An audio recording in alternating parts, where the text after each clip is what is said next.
Рекет кылгандарга дейт. Жумушка салгандарга эскертүү дейт. Бизде рекетчилик дагы деле токтобой атабы мектепте? Бар окшойт бирине экен, Мектептерде толтура болуп атат. Дагы деле? Өтө күчтүү болуп атат азыр. 9-класстын баласы, 10-класстын баласын сабап ушундай катуу болуп атат. Азыр мамлекеттик деңгээлде бул өтө кооптуу. Көйгөй, Анткени мугалимдерди көзгө илбей, ал эмес улуулар да көзгө илбей ушундай деңгээлде болуп атат азыр. Анан булар системага түшүп алышыптыр ушул. 3-класстагы бала 1-класска рекетчилик кылып турбу? Системага түшүп алышыптыр. Туура. Мында бир шакекчеси бар экен. Ушул шакекчелердин да бул деңгээлде, Кыргызстан деңгээлинде ушунчалык деңгээлде болуп кетти. Ал диги башчысы болуппу? Башчысы болуп, анан бал 11-ди бүтүп кеткенден кийин, ал кийинки 10-класстын баласына таштап кетет экен, ал 11 болот экен, кайра ошентип отуруп. Зонадагы түшүнүк эле экен да бул. Зонадагы түшүнүк болуп атат. Азыр зонадагылар оңолуп атат, волядагылар бузулуп атыптыр да азырчы. Мен да терин менен сүйлөп калыптырмынбы? Паганялар жыргап атат экен да. Муну азыр мамлекеттик деңгээлде карабаса, эртең Ажыкем, мектепте окуган балдар. Ажыкем, ушуга токтололу туура эле. Бул күлкү бирок өзү ыйлай турган маселе да. Кече мына түрмөгө кирип чыктык, ошол түрмөнүн башчыларынан Аллахым ыраазы болсун, Кыргызстандагы жаза өткөрүү кызматынан бардык кызматкеринен. Чыңгыз деген абабыз бар, жардамчылары ош жерге президентибиз ажообуз Алла ыраазы болсун, оштон которуп бул кишилер Бишкекке барганда, мына айтып берди, көрүп чыктык деп эдимби? Өткөндө аялдар зонасына киргенбиз.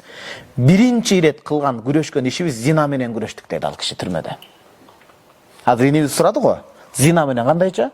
Мына бул ачуу акыйкат турмуш, бул абадан алып биз космостон же Сауд Арабиядан же мен окуган Египеттен сүйлөп атам, жашоодон сүйлөп атабыз.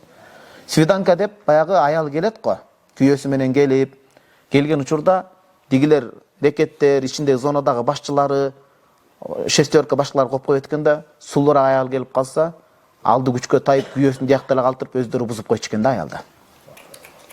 Мындай нерсе өтө көп. Демек, күйөөсүнө барам деген аял бузулуп калчу экен ал учурларда.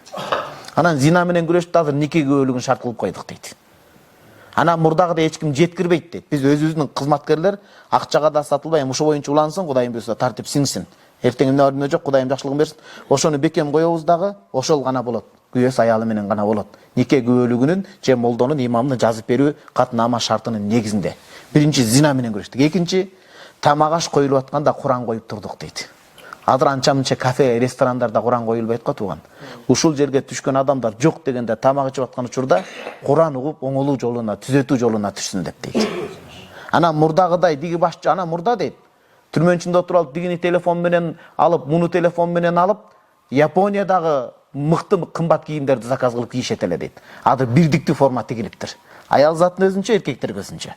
Мурдагыдай жок. Азыр кечиресиз, оюмду толук бүтүрүп алайын. Анткени аму рекетчилик мектепте маселесине келатам да, бул өзөктүү маселе, токтолуш керек. Кечирип коесуңбу? Анан ошолордун баардыгын түзөтүп келип, азыр мурдагы жанагындай коркутуп отурган, чорлойра отурган жерде азыр аксакалдар, майыптар отура турган жерге келдик дейт. Анан түрмөдө жөн турбай, мурда акчаны эметет эле, ата-энесине алсыздар билип алып, ата-энесине чал акча сал, болбосо мени сабайт өлтүрөт дегендер бүгүн иштеп ата-энесине акча салып баштап атат да. Баткендеги чек ара. Демек бул ошол жер бетиндеги себептердин бири президентибиз ажообузга алкыш. Ошол түрмөнүн башчысына келип жеке башы менен кылып жүргөн Чыңгыз абабызга жардамчыларын алкыш. Ушу боюнча система уланып кетсин. А мурда мен неге муну эскерип атам убакыт кетирип? Түрмөдөгү нерсе мектепке аралашчу экен да, ачкен. Бул жөндөн жөн эле эмес. Сиз туура бир терминди айттыңыз. Системалдуу түрдө бул рекетчилик болчу экен да. Бияктан келет, анан ал мектепке барып такалчу экен да. Азыр эми 100% Кудайым деп эч ким кепилдик бере албайт, бирок көбүнчө ал нерсе токтоптур, күрөшүп. Эми мектептерде мен бир Айдар шейхим сиздерден суранат элем. Сиздин классташтарыңыз менен ошо мектеп жагын карап берсеңиздер суранычы. Кандай дейсиз? Жоопкерчилик алып бересиз? Көчүдөн баштайлы мына. Мен сиздерге ишенем да. Сиздер Улан мырза менен бүт ушул мектепти карап, жакшынакай түшүндүрүү иштерин жүргүзүп, имамсап, ушулар доң колуңуз, сол колуңуз алып, балдар жакшынакай түшүндүрүү иштерин жүргүзсөңүз. Анан ошон үчүн мектеп директорунун да, билим министрлигинин да арасында сөз имамдарды киргизип, ошол жаат түшүндүрүү жаатын жүргүзүш керек. Иман сабактары келиш керек ошон үчүн. Ошон үчүн мектепте жолук уруксат берилиш керек. Ошон үчүн көп иманга кайтмайынча көйгөй кечилбейт. Анан экинчиден кимде ким ушундай нерсени байкай турган болсо рекетчиликти түп тамырын издеп тапыш керек да, башында ким турат? Ошону катуу жазага тартыш керек. Эмне үчүн мээримдүү болгон Алла Таала Куранда катуу жазууларда айткан? Анткени калгандарга сабак болушун деп. Бир рет эскертүү бериш керек, эки рет эскертүү бериш керек. Ал мектептен сырткары бирөө дайындап атат да аны. Катуу катал жаза бериш керек, мыйзам чегинде албетте. Калгандарына сабак болуш керек. Ага чейин эскертиштерин жазыш керек.